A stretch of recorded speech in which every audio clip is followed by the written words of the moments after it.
Hi, എല്ലാവർക്കും വിജീസ് കിച്ചൻ്റെ പുതിയൊരു വീഡിയോയിലേക്ക് സ്വാഗതം. ഞാൻ നിങ്ങളുടെ സ്വന്തം ഈ ചേച്ചിയാണ്. എൻ്റെ പ്രിയപ്പെട്ട ഓരോരുത്തർ സുഖമായിട്ടിരിക്കുന്നു. ദൈവം സഹായിച്ച് ഇവിടെ സുഖമായിട്ടൊക്കെ ഇരിക്കുന്നു. ഇന്നും ഒരു ദിവസം ദൈവം ദാനമായി തന്നതിന് ദൈവത്തിന് നന്ദി പറയാം. അന്നേരം ഞാൻ ഇന്നലെ പറഞ്ഞില്ലായിരുന്നോ, ഇന്നത്തെ വീഡിയോ എന്ന് പറയുന്നത് ഞാൻ പറഞ്ഞ സൺഡേ ഇവിടെ ഡാഡിയുടെ സിസ്റ്ററുടെ മോൻ അവർ 90-ൽ USA പോയത്. അതിന് മുമ്പിട്ട് ഇവിടെ ബോംബെയിൽ ജോലി ഉണ്ടായിരുന്നു. അപ്പോൾ എന്തോ ആവശ്യത്തിന് ബോംബെയിൽ വന്നുണ്ടേ ഇവിടെ വന്ന് അപ്പോൾ കുറേ പേര് അവർ നേരത്തെ താമസിച്ചെടുത്ത ഫ്രണ്ട്സുകളൊക്കെ ഉണ്ട്. അങ്ങനെ പലയിടത്ത് പോയി 1-2 ദിവസമേ ഉള്ളായിരുന്നു. പോയി പിന്നെ ഉച്ചയ്ക്ക് സൺഡേ ഉച്ചയ്ക്ക് വരുമെന്ന് പറഞ്ഞു 1 മണിയാകുമ്പോൾ. അപ്പോൾ ഞങ്ങൾ ചെന്നാൽ ഉച്ചയ്ക്കത്തെ ഫുഡ് ഉണ്ടാക്കാമെന്ന്. അപ്പോൾ അവർ പ്രത്യേകം പറഞ്ഞ് ഫുഡ് എടുക്കല്ലേ, ഉച്ചയ്ക്ക് വേറൊരിടത്തു നിന്നാണ് വരുന്നത്, അതുകൊണ്ട് അത് ഉച്ചയ്ക്ക് വരുമെന്ന് പറഞ്ഞു. പക്ഷേ വന്നത് ഉച്ചയ്ക്കൊന്നും വന്നില്ല, അവർ കുറച്ച് ലേറ്റായിട്ടാണ് വന്നത്. അപ്പോൾ ഞാൻ ചിന്തിച്ചെന്നാൽ ഫുഡ് കഴിക്കുന്നെങ്കിൽ ചായയായിട്ട് അങ്ങനെ കൊടുക്കാനാണെങ്കിൽ ഒരു സ്നാക്സ് ഉണ്ട്, ഏത്തക്കാപ്പൊക്കെ ഉണ്ടാക്കുന്നത്. അന്നേരം ഒരിക്കലും ബദലാത്തുള്ള 2 കട ഇവിടെ ഉണ്ട്. ഒരു തമിഴ് കടയുണ്ട്, അല്ലാതെ ഒരു കടയുണ്ട്. അവിടെ തമിഴ് കടയിൽ ചെന്നെ പച്ചക്കായ പഴുത്തിട്ടില്ല, അത് ഏത്തക്കാപ്പത്തിനൊക്കത്തില്ലെന്ന് പറഞ്ഞു. മറ്റെടുത്തും ഇല്ല. പിന്നെ ഞാൻ വട്ടയപ്പം ഉണ്ടാക്കാമെന്ന് വെച്ച്. പിന്നെ വേറൊരു സ്നാക്സ് ഉണ്ടാക്കുന്നത്, അത് അടിപൊളി സ്നാക്സാണ്, വളരെ പെട്ടെന്ന് നമുക്ക് ചെയ്യാം. ഫ്രീസർമാർക്ക് അവിടുന്ന്. പക്ഷേ അതെന്ന് പറയുന്നത് നല്ല ചൂടോടെ നല്ല ക്രിസ്പി ആയിട്ട് ഇരിക്കും. ചൂടോടെ കഴിക്കണം. ഒരു അരമണിക്കൂറൊക്കെ ഇരിക്കുമെന്ന് തോന്നുന്നു. ഒരു അരമണിക്കൂറല്ല, 1 മണിക്കൂറൊക്കെ ഇരുന്നു. അത് കഴിഞ്ഞിട്ടാണെങ്കിൽ അത് തണുക്കും, കാരണം സോഫ്റ്റ് ആവും. അതുകൊണ്ട് ചൂടോടെ കഴിക്കാൻ നല്ലതാണ്, പെട്ടെന്ന് നമുക്ക് ഉണ്ടാക്കുകയും ചെയ്യാം. അധികം ഇൻഗ്രീഡിയൻസ് ഒന്നും വേണ്ട.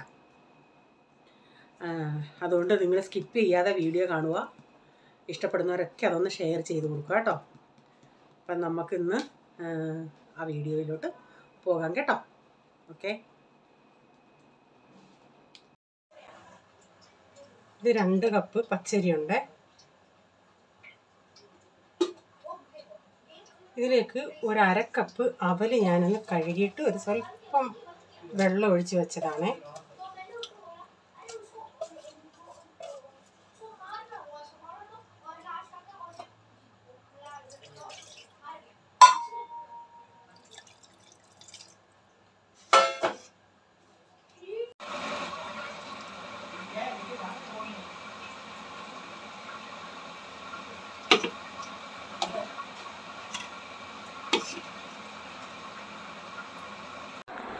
അത് ഞാൻ അരച്ചെടുത്തിട്ട് ഇനി നമ്മൾ അരയ്ക്കുന്നത് തേങ്ങ. ഇതിപ്പോൾ ഒരു 1.5 മുറി തേങ്ങയാണ്. അപ്പം ഒരു 1.5 കപ്പ് ഇത് അമക്കി കൊള്ളിച്ച് നല്ലൊരു കപ്പ് തേങ്ങ. അത് നമ്മൾ അല്ലാതെ വേണമെങ്കിൽ 1.5 മുറി. 1/2 കപ്പ് ചോറ്, 1/2 ടീസ്പൂൺ ഈസ്റ്റാണ് ഞാൻ ചേർക്കുന്നത്. ഇതിപ്പോൾ ഒരു ഞാനൊരു 5-6 മണിക്കൂർ വെച്ചു. അതേസമയം നമുക്ക് പെട്ടെന്നൊരു 3-4 മണിക്കൂർ കൊണ്ട് ഉണ്ടാക്കാനാണെങ്കിൽ 1 ടീസ്പൂൺ ഈസ്റ്റ് ചേർക്കാം. അപ്പോൾ ഏലക്ക ഞാനൊരു 6 ഏലക്ക എടുത്തിട്ടുണ്ട്. നല്ല അരി ഉള്ളതാണെങ്കിൽ ഈ 6 മതി, അല്ലെങ്കിൽ അരി എങ്ങനെ ഉണ്ടെന്ന് വെച്ചാൽ അതനുസരിച്ച് ഇത്തിരി നല്ലൊരു മണം കിട്ടണം. അപ്പോൾ പഞ്ചസാര ഞാനിപ്പം അങ്ങനെ ആൾക്കാർക്ക് കൊടുക്കേണ്ടിയിട്ടായതുകൊണ്ട് ഞാൻ ഇത്രയും പഞ്ചസാര ചേർക്കുക. മധുരത്തിനനുസരിച്ച് നിങ്ങൾ പഞ്ചസാര ചേർത്തു, അല്ലെങ്കിൽ വീട്ടിൽ ആവശ്യത്തിനാണെങ്കിൽ ഞാൻ ഇത്രയും ഇച്ചിരി മധുരം കുറയ്ക്കാമെന്നുള്ള രീതിയിൽ ഇത്രയും മധുരം ചേർക്കത്തില്ലായിരുന്നു കേട്ടോ. അപ്പോൾ ഞാൻ മധുരമൊക്കെ ചേർത്ത് നമുക്കിതെല്ലാം ഒന്ന് ഇങ്ങനെ കലക്കി ഞാൻ വെച്ചിട്ടുണ്ട്. അപ്പം രാവിലെ ഞാനിത് അരച്ചത്.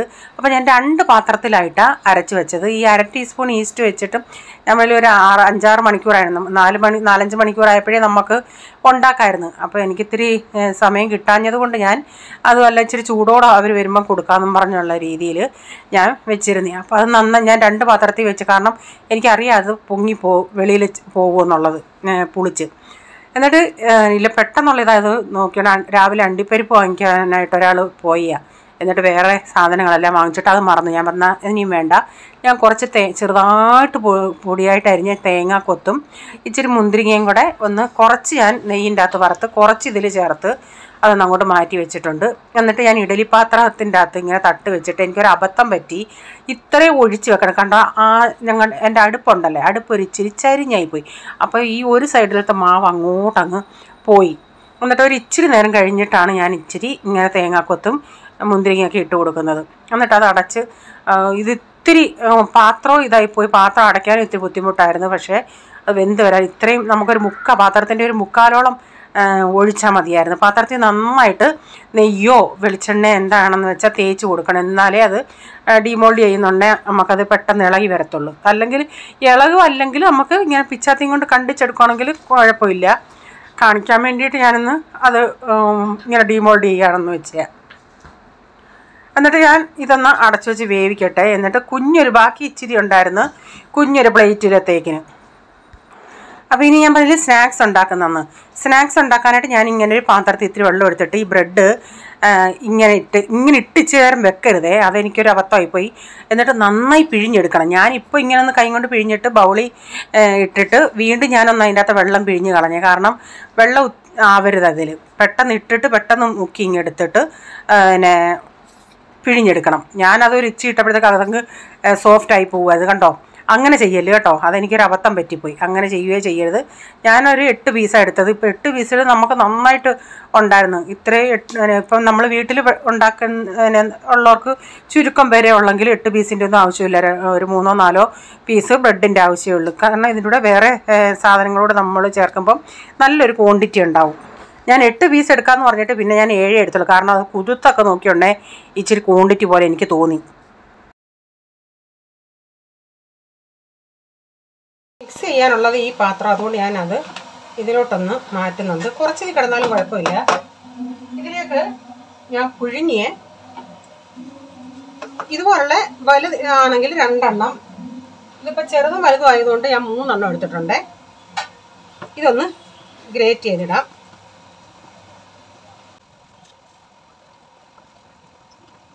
കട്ട കാണരുതേ, അതുപോലെ പീസാക്കണം.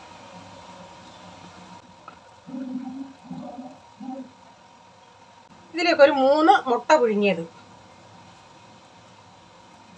അപ്പം മുട്ടയും ഉരുളൻകിഴങ്ങും ഇങ്ങനെ നന്നായി ഒട്ടും പീസില്ലാതെ നമുക്കിങ്ങനെ ഗ്രേറ്റ് ചെയ്തെടുക്കണം. അതനുസരിച്ച് ഉരുളൻകിഴങ്ങ് നന്നായി പുഴുങ്ങിയെടുക്കണേ. കാരണം നമ്മളിങ്ങനെ അത് ഉരുട്ടുന്നുണ്ടെങ്കിൽ ഒട്ടും പീസ് കാണരുത്. അതുകൊണ്ടാണ് ഞാൻ പറഞ്ഞത് നന്നായി ഉരുളൻകിഴങ്ങ് പുഴുങ്ങിയെടുക്കണമെന്ന്. അപ്പം ഞാനിത് മുട്ടയും ഇവിടെ ഗ്രേറ്റ് ചെയ്തെടുത്തിട്ടുണ്ട്. ഇതിലേക്ക് ഞാൻ കുറച്ച് മല്ലിയില, നിങ്ങൾക്ക് എരിവിനനുസരിച്ച് പച്ചമുളക്, ഞാൻ 2 പച്ചമുളക്, 2 മീഡിയം സൈസിലെ സവാള,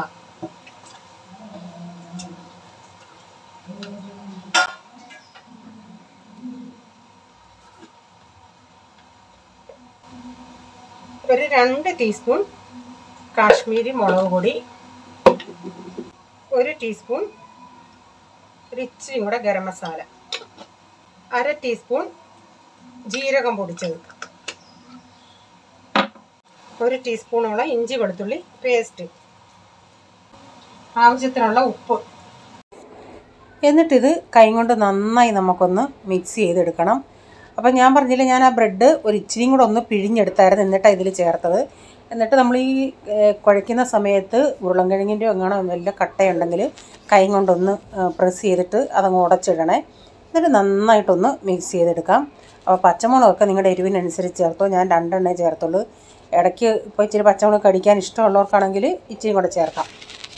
ഞാൻ നേരെ ഇച്ചിരി മഞ്ഞൾപ്പൊടി ഇടാൻ മറന്നുപോയി. അപ്പോൾ ഇച്ചിരി മഞ്ഞൾപ്പൊടിയും കൂടി ഇപ്പോൾ ഇട്ട് കൊടുക്കുന്നുണ്ട്. എന്നിട്ട് നന്നായി നമുക്കിതൊന്ന് മിക്സ് ചെയ്തെടുക്കാം. അത് ഒത്തിരി ലൂസ് പോലൊന്നും ആവില്ല കേട്ടോ. ഇത് ഇത്രയും നമുക്ക് സാധനം മതി. പിന്നെ നമ്മൾ ശ്രദ്ധിക്കേണ്ടതെന്ന് പറയുന്നത് ആ ബ്രെഡ് വെള്ളത്തിൽ ഇങ്ങനെ മുക്കിയിട്ട് ഇച്ചിരി നേരം ഒന്ന് വിട്ടില്ലേ, മുക്കിയിട്ട് ഉടനെ ഇങ്ങനെ എടുക്കണം.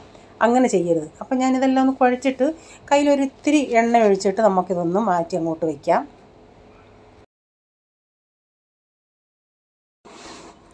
ഇവിടെ ഞാനിപ്പോൾ ഒരു 2-3 ടേബിൾ സ്പൂൺ മൈദ എടുത്തിട്ടുണ്ട്. അപ്പം മൈദ അല്ലെങ്കിൽ കോൺഫ്ലോർ എടുക്കാം. എന്നിട്ട് ഇത് ഒരിത്തിരി തിക്ക് ബാറ്ററായിട്ട് നമുക്കൊന്ന് കുഴച്ചെടുക്കണം. നമ്മൾ ഈ ഉണ്ടാക്കുന്ന ഇതൊന്ന് ഇതിൽ ഡിപ്പ് ചെയ്തെടുക്കാനാണ്. അപ്പോൾ ഒത്തിരി അങ്ങ് ലൂസ് ആവരുതേ. ഇതിനൊരളവില്ല കേട്ടോ. നമുക്ക് കാരണം ഇത് നമ്മൾ എത്ര ഉണ്ടാക്കിയോ അത് അത്രയും മുക്കിയെടുക്കാനായിട്ട് വേണം. അപ്പോൾ ഞാൻ ആദ്യം 3-4 ടേബിൾ സ്പൂൺ എടുത്തിട്ട് പിന്നെ ഒരു ഇച്ചിരിയും കൂടി ഇട്ടൊന്ന് കലക്കിയിട്ടുണ്ട്. അപ്പോൾ നമ്മുടെ ബാറ്റർ ഇവിടെ റെഡി ആയിട്ടുണ്ട്. അപ്പോൾ ഈ ബ്രെഡ് ക്രംസ് ഞാൻ തന്നെ ഉണ്ടാക്കി ഫ്രിഡ്ജിൽ ഇരിക്കുമായിരുന്നു. ഞാൻ പറഞ്ഞില്ല ഇന്നലെ എനിക്ക് പച്ചടി ഈ ബ്രെഡ് ക്രംസിൻ്റെ ഡബ്ബയും പച്ചടിയുടെ ഡബ്ബയും ഒരേ ഡബ്ബയായിരുന്നു. അപ്പോൾ ഞാൻ ഇത് ഉണ്ടാക്കിയതെന്ന് പറയാൻ, ഞാൻ ഒരു 3-4 ബ്രെഡ് ഇന്നലെ ഉണ്ടാക്കിയിട്ട് ബാക്കി വന്നതാണ്. ഇങ്ങനെ തവയെ വെച്ചൊന്ന് ചൂടാക്കിയിട്ട് അതൊന്ന് നല്ല മൊരിഞ്ഞ് വന്നോണ്ടേ അത് പൊടിച്ച് ഫ്രിഡ്ജിൽ വെച്ചാൽ അതല്ല എങ്കിൽ സാദാ നമ്മുടെ ബ്രെഡ് നമ്മൾ ചൂടാക്കാതെ പൊടിക്കുകയാണെങ്കിൽ പിന്നെ അതൊന്ന് ആ പൊടിയൊന്ന് നമുക്ക് ചൂടാക്കി എടുക്കണം, എന്നാലേ നല്ല ക്രിസ്പി ആയിട്ടിരിക്കത്തുള്ളൂ, അല്ലെങ്കിൽ തണുത്ത് ഇരിക്കും.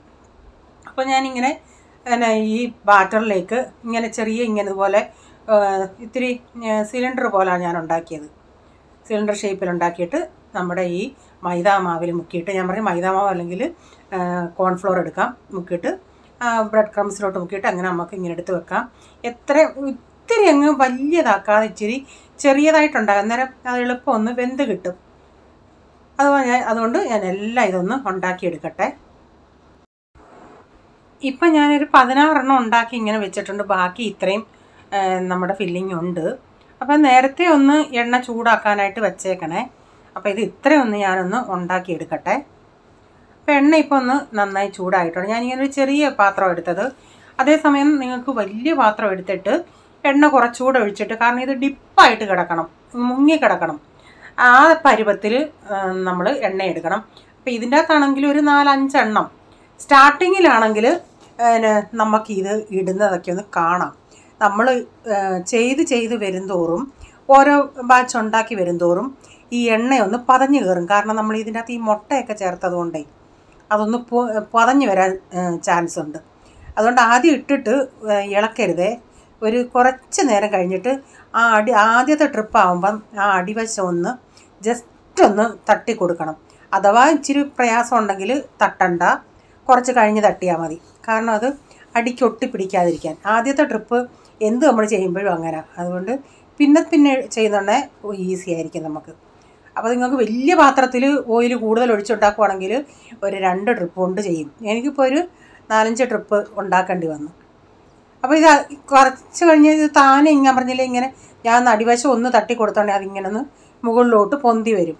എന്നിട്ട് അത് നമ്മൾ തിരിച്ച് ഇടുകയാണെന്നുണ്ടെങ്കിലും അത് കറങ്ങി വീണ്ടും വേറെ അതേ ഷേപ്പിലിങ്ങ് വരും.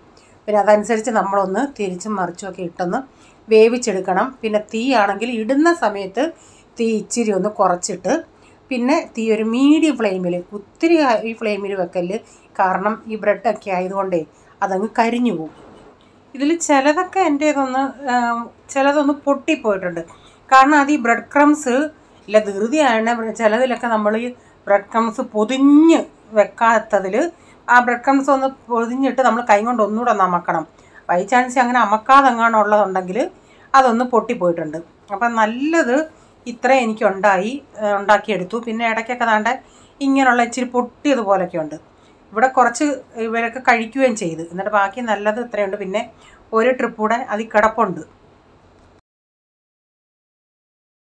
നല്ല ക്രിസ്പിയാണ്.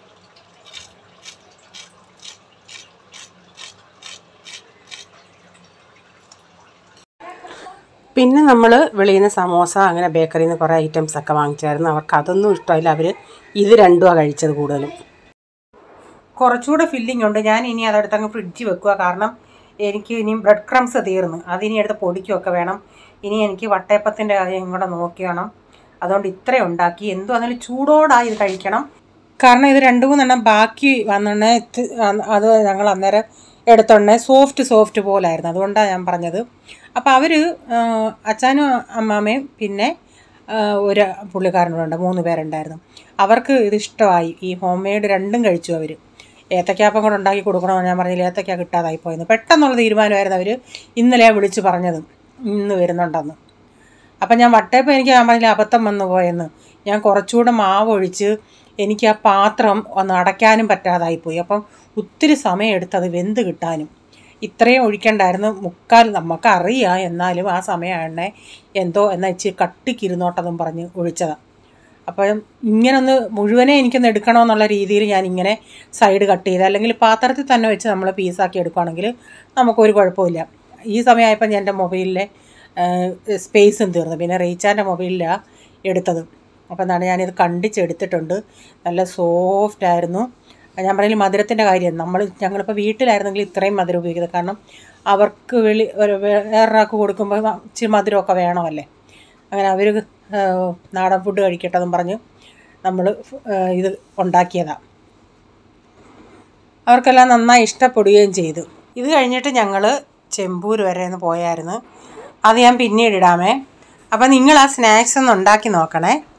അതുപോലെ ഇന്നത്തെ വീഡിയോയിലെ വിശേഷങ്ങൾ ഇതൊക്കെയായിരുന്നു. നിങ്ങൾക്ക് വീഡിയോ അല്പമെങ്കിലും ഇഷ്ടമായെങ്കിൽ ഷെയർ ചെയ്യാനും ലൈക്ക് ചെയ്യാനും നിങ്ങളുടെ അഭിപ്രായങ്ങളൊക്കെ അറിയിക്കണേ. സബ്സ്ക്രൈബ് ചെയ്യാതെ ആരും കാണുന്നുണ്ടെങ്കിൽ വീഡിയോ ഇഷ്ടമായെങ്കിൽ സബ്സ്ക്രൈബ് ചെയ്തിട്ട് ബെല്ലൈക്കൺ കൂടെ പ്രസ് ചെയ്യുകയാണെങ്കിൽ ഓൾ എന്നൊരു ഓപ്ഷൻ വരും. അതോടെ പ്രസ് ചെയ്യുകയാണെങ്കിൽ ഞാനിടുന്ന വീഡിയോയുടെ നോട്ടിഫിക്കേഷൻ നിങ്ങൾക്ക് എന്നും വരുന്നതായിരിക്കും. ഇനി ഒരു പുതിയ വീഡിയോയുമായി വരും വരെ bye. God bless you all. Thank you. Take care. Bye. See U.